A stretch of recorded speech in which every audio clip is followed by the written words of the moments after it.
ایک غریب آدمی بدو رات کے وقت وہ کہیں بیچارہ صبح سے چلا تھا، مدینے پہنچتے اسے رات ہو گئی. اس نے ڈرتے ہوئے نا خیمہ ہی باہر لگا لیا. جہاں رات ہوئی نا آدھی رات ہو گئی، 1-2 بجے سمجھ لے پہنچا مدینے، تو اس نے باہر نے خیمہ لگا لیا.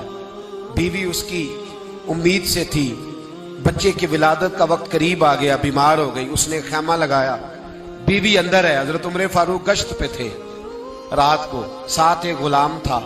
حضرت عمر فاروق رضی اللہ تعالیٰ عنہ کہنے لگے وہ آگ جل رہی ہے تھوڑی سی، پتہ کرو کون ہے. تو آپ کا غلام پتہ کرنے گیا تو بدو نے ڈانٹ دیا، کہنے لگے جاؤ تمہیں کیوں بتاؤں. حضرت عمر خود گئے، کہنے لگے مسافر بھائی بتا تو صحیح. کہنے لگا جی چھوڑے، میں آپ کو کیوں بتاؤں، میں کون ہوں، کیسے آیا ہوں. فرمایا خیمے کے اندر سے کرہنے کی آواز آتی، کوئی درد سے چیخ رہا ہے، بتا ہمیں بات کیا ہے.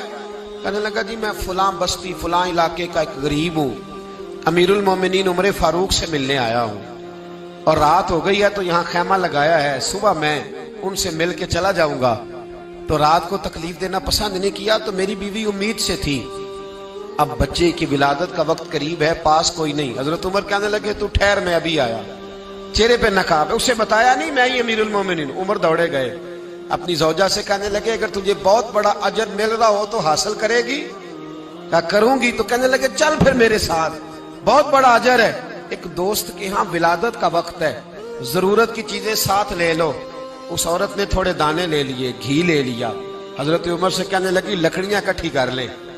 امیر المومنین کونسلر کی بات نہیں بتا رہا آپ کو، میں آپ کو ایم پی اے کی بات نہیں بتا رہا، ایم این اے کی بات نہیں بتا رہا، جو 10 گاؤں کو ملا کے چیئرمین بنا اس کی بات نہیں بتا رہا، اس کی بات بتا رہا ہوں جو 22 لاکھ مربع میل کا حکمران ہے. اس کی بات بتا رہا ہوں جو گلی سے گزرے تو شیطان رستہ ہی بدل جاتا ہے.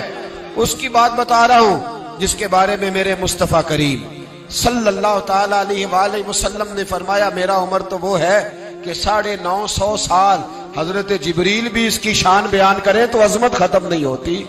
اتنا بڑا شخص. حضرت عمر نے لکڑیاں اکٹھی کی، اینٹوں کا روڑے لے کے چولہا بنایا، پہنچ گئے.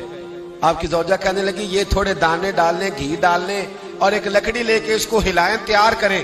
خود زوجہ اندر چلی گئی، حضرت عمر باہر پکانے لگے. وہ بدو کہتا ہے میں اس طرح کا ان کے ساتھ بہیو کرنے لگا جیسے کو کسی چوکیدار کے ساتھ نہیں کرتا. میں نے سمجھا یہ عمر نے چوکیدار رکھے آنے جانے والے مہمانوں کا.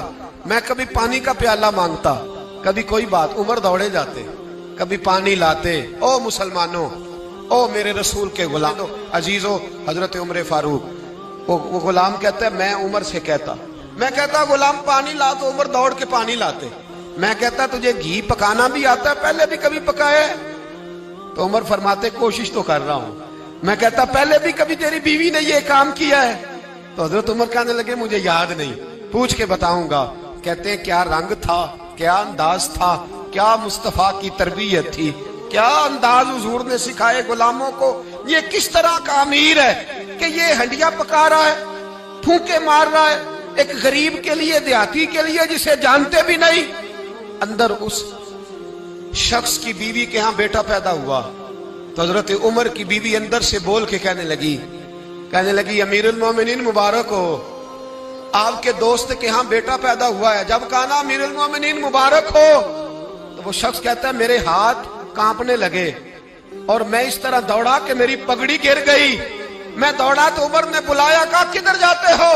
کہنے لگا آپ امیر المومنین ہیں، آپ امیر المومنین، آپ عمر ہیں. کیسر و کسرا جس کے نام سے کانپے آپ وہ ہیں، جسے مصطفیٰ نے دعا مانگ کے اللہ سے مانگا وہ والے عمر ہیں آپ. جس کے لیے علی المرتضیٰ فرماتے ہیں میں روز دعا کرتا ہوں وہ والے عمر ہیں. جس کے بارے میں ابو بکر صدیق نے فرمایا تھا کہ میں اللہ سے کہوں گا مولا جو تیرے محبوب کی امت کے حق میں سب سے بہتر تھا میں اسے خلیفہ بنا کے، وہ والے عمر ہیں. عمر امیر المومنین کی بیوی وہ تو خاتون اول ہوتی ہے، وہ تو ملکہ ہوتی ہے، اور تیری بیوی دائی بن کر ایک غریب کے بچے کے پاس بیٹھی رہی ولادت کے وقت. عمر امیر المومنین ہو کے تیری داڑھی ساری دھومے سے بھر گئی تو ڈیوٹی کرتا رہا. تو سیدنا عمر رو پڑے اور اس بدو کو سینے سے لگا کے کہنے لگے تجھے پتہ نہیں تو کہاں آیا ہے؟ اس شہر کا پتہ ہے؟ اس نے کہا حضور کہاں ہے؟ فرمایا یہ میرے نبی کا مدینہ ہے، یہ مصطفیٰ کا مدینہ ہے، یہاں امیروں کا استقبال نہیں ہوتا، یہاں غریبوں کے استقبال ہوتے۔